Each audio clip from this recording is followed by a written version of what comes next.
Attention is defined in cognitive psychology as the ability to direct one's focus on a task or thought, all while tuning out outside and inside stimuli. This is distractions.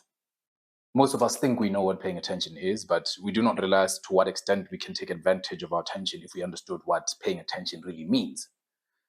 The amount of work required to do this is great, but believe me when I say that the rewards far outweigh the tedious and boring work required initially. So if you're willing to embark on this journey with me, then let us begin. Now, consider this hypothetical situation. There's two students, A and B. Now, both these students are in the same literature class, but these students engage in the class differently. Student A attends the class, listens to the lecturer, takes notes. She always makes sure to take as much information from the lecturer as she can. She's there to hear what the lecturer says, to get what she might miss. Now, we have student B. Student B, on the other hand, takes notes occasionally, but she analyzes. She breaks down the lecturer's words. She's trying to understand why the lecturer chooses the words she does, you know? And at the end of each class, if it is relevant to do so, student B goes to the lecturer and says, "Ma'am, I'd like to know." "Yes, B." "Why, ma'am, why did the poet choose to use spaghetti? Did that spaghetti mean any significant pain? Was it different from the rice that we learned about last week?" Between A and B, who do you think paid high quality attention? I'll give you a minute. B, exactly. While both strategies are relevant, student B paid a higher quality attention because she was immersed in what she was doing. She was immersed in the class. She wasn't just there to get things right. It is important that you do so. I would like to also point out, both strategies can get you an A, or one can get you well, the other one can't, depending on how you employ it. But ultimately, what gets you the most out of the experience of being in that class is the strategy employed by student B.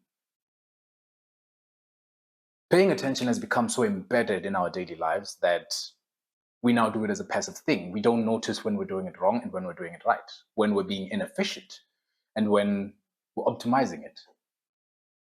Many of us don't realize that not having control over our attention, such a simple thing, is the reason that we're so unhappy. It's the reason that we feel so unfulfilled. At least I know for me it was like that.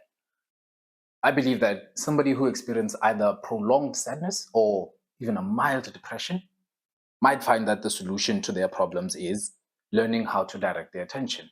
I say this from experience. I am not a doctor of any sorts, so I do acknowledge that it takes more than just my life experience to say that depression can be cured or not. But I say for those that are out there and believe that there is something that can be done, they understand that they don't necessarily have a problem, it's just something is off.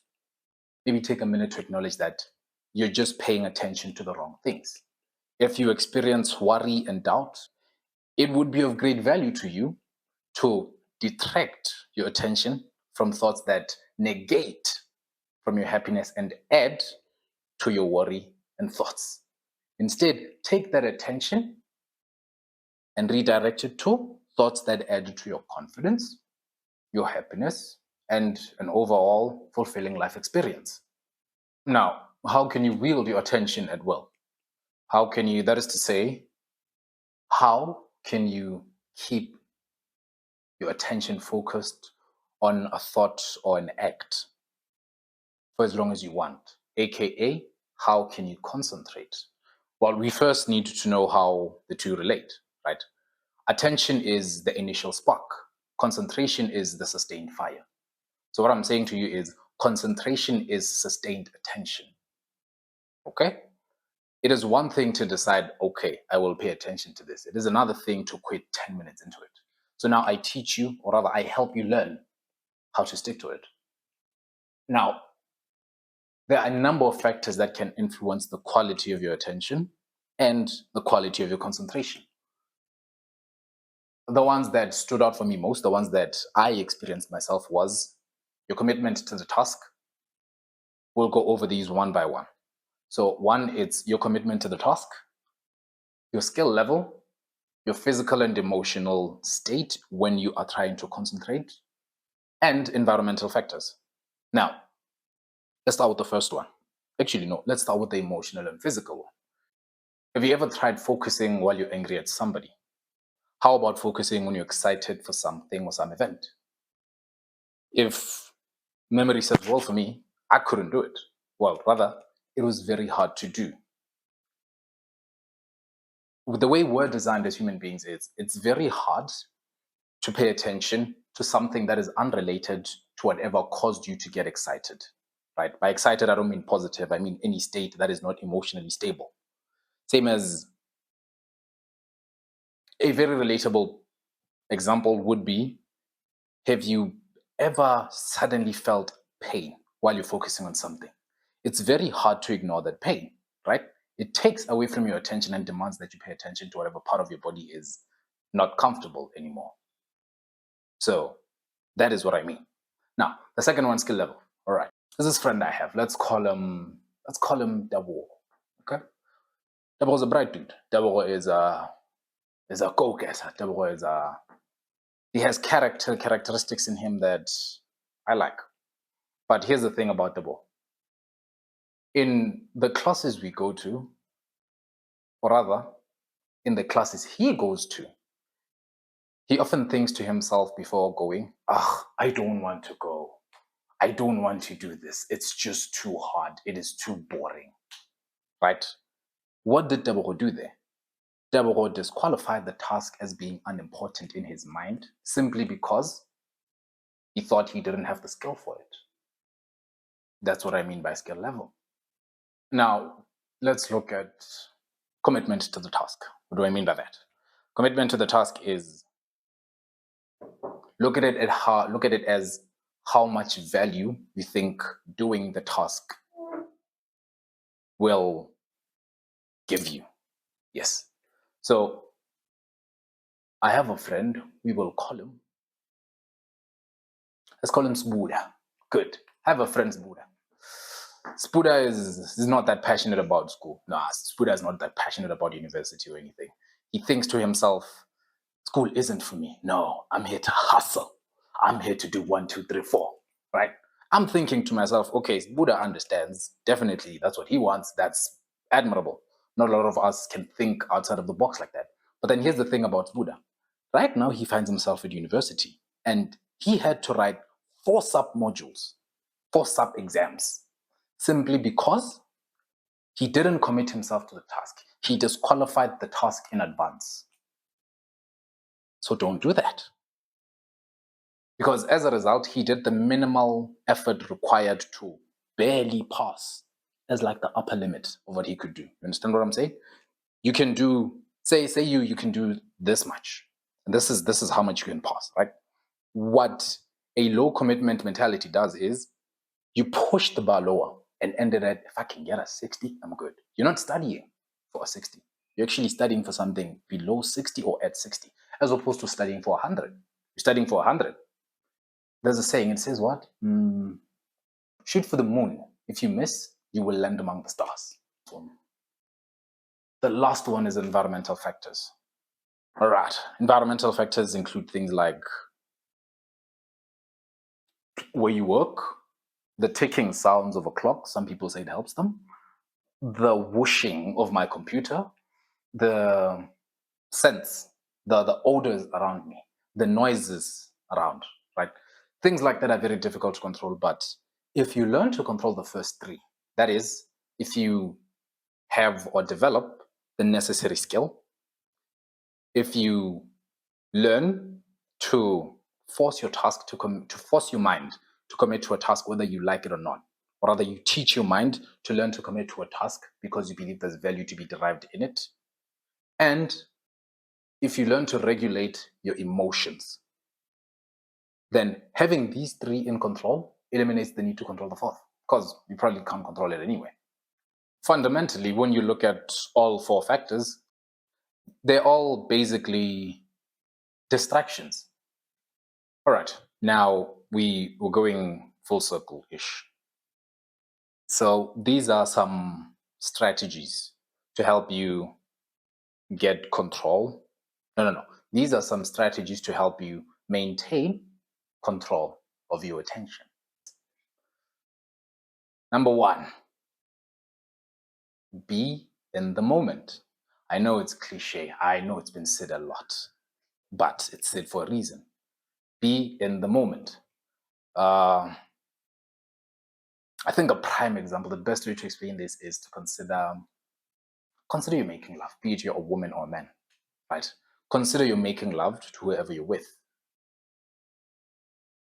While you're making love, you cannot be with that person and feel connected to that person if your mind is busy wandering off and thinking about how that one mark was a bad mark. Or you can't make love to somebody if you have an idea that what you're doing could be wrong. So simply be in the moment. That is how you will get the most out of the moment. That is how you will learn to pay attention to what is present. The second one is do not entertain worrisome thoughts. I'd like to quote a scripture from the Bible. I believe it's Luke 12:25 and Matthew 6:25. And I will paraphrase this. What I gathered is do not entertain worrisome thoughts because they don't change the outcome. All they do is take away from your present moment. I think that is it. So, in light of that, I would like to urge you. This builds on what I said before, the first point. You cannot enjoy the moment if you're worrying about what could have been. You cannot. Worrying does nothing. Literally, worrying achieves nothing. It is an antithetical, horrible habit that you're building, which will backfire whenever it can. The third one is learn actively. So, what do I mean by learn actively? I don't know about theory modules like reading modules. I do a lot of mathematics. So, in mathematics, throughout the years, what I learned is you can't just read and practice. You need to read, research, immerse yourself in it by finding out slightly more than the textbook is telling you. That way, you get more out of the experience than just reading. Because trust me when I tell you, reading mathematical books sucks if you don't like mathematics like that. it sucks so bad. I would rather be out there reading machine learning papers. I can do that. I know it's statistics, but for some reason it's just different because initially I just didn't like it. But then you'll find that when you engage with what you're doing, when you learn actively, it becomes, you get the sense of achievement when you're done. When you realize, I truly have learned and I truly understand it now. Even if you didn't like it initially, just push yourself for the first few minutes or so, and the rest of the ride will be easy. Lastly, as a bonus, I would like to present you with a couple of games that I think help, again, sharpen your focus. They don't make you smarter as popular adverts might suggest. I don't think they do. Haven't seen any work on it that says it does. But they help sharpen what is already there. They help sharpen your attention, sharpen your focus, sharpen your concentration. The first one is Sudoku. The second one is chess.